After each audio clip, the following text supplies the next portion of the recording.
आपको यहाँ पर स्क्रीन पर लागत पत्र का नमूना, जिसे अंग्रेजी में कॉस्ट शीट कहते हैं, दिखाई दे रहा है। इसमें specimen of cost sheet column 3 होते हैं, इसमें 3 स्तंभ होते हैं। सबसे पहले यहाँ पर लेफ़्ट हैंड साइड पर आउटपुट कितना हो रहा है, कितना उत्पादन किया जाता है, उसकी संख्या लिखी जाती है। कितना टन उत्पादन होगा, नंबर ऑफ़ यूनिट्स कितनी होगी, कितनी संख्या में हम इकाइयों का उत्पादन करेंगे, इस बात को मेंशन करना आवश्यक होता है। 3 कॉलम में पहला कॉलम रहता है पार्टिकुलर्स का, जिसमें विवरण लिखा जाता है। दूसरा कॉलम होता है अमाउंट का, जिसमें राशि लिखी जाती है।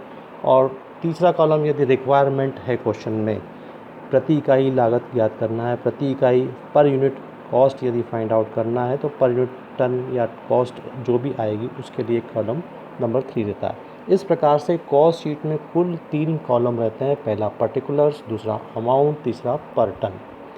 यहाँ पर आउटपुट मेंशन किया जाता है और यहाँ पर यूनिट लिखी जाती है कि यूनिट किस चीज़ में है, संख्याओं में है, टन में है, किलोग्राम में है, किस मेज़रमेंट में वह यूनिट है, इसको मेंशन किया जाता है। कॉस्ट शीट के विभिन्न वीडियोज़ और पीपीटीज़ आप लोग देख चुके हैं, उसमें मेंशन भी किया हुआ है। सबसे पहले जो क्रम में आता है उसमें रहता है प्राइम कॉस्ट, मूल लागत। प्राइम कॉस्ट निकालने के बाद निकाली जाती है फैक्ट्री कॉस्ट, कारखाना लागत। तीसरे नंबर पर क्रम आता है कॉस्ट ऑफ प्रोडक्शन, उत्पादन की लागत। चौथे नंबर पर क्रम आता है टोटल कॉस्ट और सबसे अंत में आता है सेलिंग प्राइस, विक्रय की कीमत। अब इनके अंतर्गत कैसे हम लोग कॉस्ट को शामिल करेंगे, उस पर हम लोग विचार करते हैं। जितना भी डायरेक्ट मटेरियल होता है उसको सबसे पहले मेंशन किया जाता है कॉस्ट शीट में अमाउंट के कॉलम में। इसमें आपको सामने लिखा हुआ दिखाई दे रहा है मटेरियल कंज्यूम्ड, सामग्री उपयोग में लाई गई। मटेरियल कंज्यूम्ड की अलग अलग राशियां दी हुई हो सकती हैं। रॉ मटेरियल का ओपनिंग स्टॉक दिया हुआ हो सकता है यदि उस वर्ष में होगा तो। रॉ मटेरियल का क्लोजिंग स्टॉक भी दिया हुआ हो सकता है यदि उस वर्ष में होगा तो। और यदि कोई रॉ मटेरियल परचेज़ किया गया है तो उसकी राशि भी प्रश्न में दी हुई होगी। अब मटेरियल कंज्यूम्ड या उपयोजित सामग्री की लागत को निकालने का एक फार्मूला है।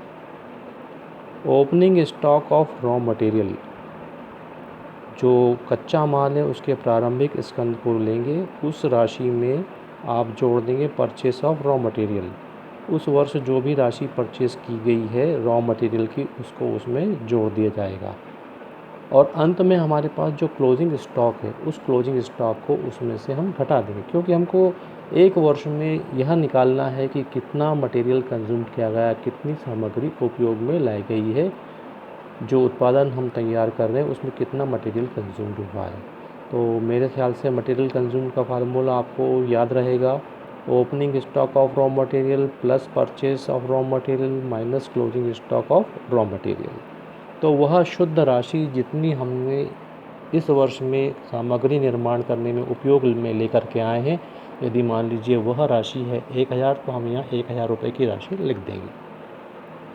अब मटेरियल के साथ साथ उसको प्रिपेयर करने में, उत्पादन को तैयार करने में कितना डायरेक्ट लेबर लगा है, कितना प्रत्यक्ष श्रम लगा है, जो कि उत्पादन के निर्माण में सीधे सीधे तौर पर भाग लेता है, फैक्ट्री में सीधे सीधे भाग लेता है, तो उसको बोलेंगे डायरेक्ट लेबर। डायरेक्ट लेबर भी उदाहरण के लिए मान लीजिए 1000 रुपये है, मटेरियल कंज्यूम्ड भी 1000 रुपये है।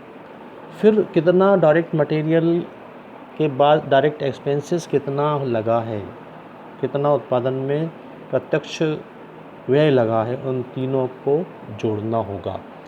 1000 का मटेरियल कंज्यूम्ड है, उदाहरण के लिए 1000 रुपये का डायरेक्ट मटेरियल है और 1000 रुपये का डायरेक्ट लेबर है और 1000 रुपये का डायरेक्ट एक्सपेंसेस है। इस प्रकार से हमारी जो प्राइम कॉस्ट होगी, तीनों 1000 रुपये को यदि जोड़ देंगे तो प्राइम कॉस्ट का टोटल हो जाएगा 3000 रुपये, मूल लागत कहलाती है।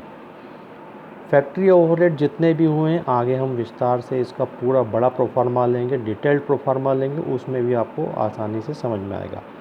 सपोज़ कीजिए कि फैक्ट्री ओवरहेड मान लीजिए वो भी 1000 रुपये के हैं, तो प्राइम कॉस्ट में जब हम फैक्ट्री ओवरहेड यानी कारखाने के खर्चों को जोड़ देते हैं, जिस फैक्ट्री ओवरहेड का आशय यहाँ क्या है, कारखाने के खर्चे, उनको यदि जोड़ देंगे तो हमको मालूम पड़ जाएगी फैक्ट्री की कॉस्ट जो यहाँ पर दिखी जाएगी।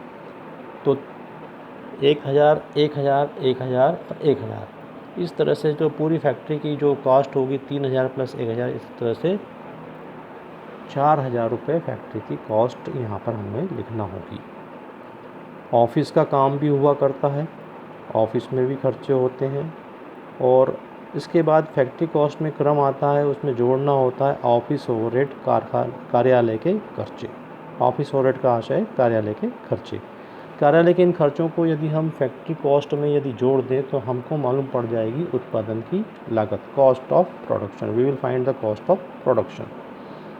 और इस कॉस्ट ऑफ प्रोडक्शन में सेलिंग एंड डिस्ट्रीब्यूशन एक्सपेंसेस, जितने भी विक्रय से संबंधित हुए हैं, जितने भी वितरण से संबंधित हुए हैं, उन सभी को यदि जोड़ दिया जाए तो वह कहलाएगा अंत में टोटल कॉस्ट। उदाहरण के लिए हमने लिया था मटेरियल कंज्यूम 1000 रुपये का, डायरेक्ट लेबर 1000 रुपये का, डायरेक्ट एक्सपेंसेस 1000 रुपये के, फैक्ट्री ओवरहेड 1000 रुपये के, ऑफिस ओवरहेड 1000 रुपये के। तो 3000 प्लस 2000, 5000 रुपये हमारी कॉस्ट ऑफ प्रोडक्शन हो गई। इसके बाद हम लेते हैं 1000 रुपये और सेलिंग एक्सपेंसेस के, तो कुल 6000 रुपये की टोटल कॉस्ट हो जाएगी।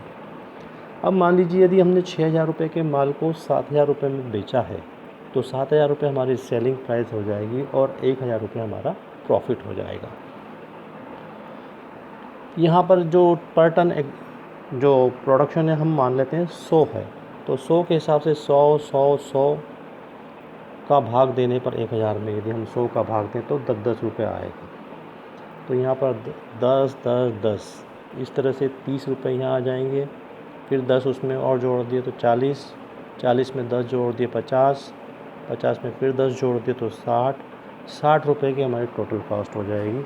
और सेलिंग प्राइस हमारी रहेगी 70 रुपये। तो पर यूनिट हमको प्रॉफिट मालूम पड़ जाएगा, 10 रुपये पर यूनिट हमको प्रॉफिट हो रहा है।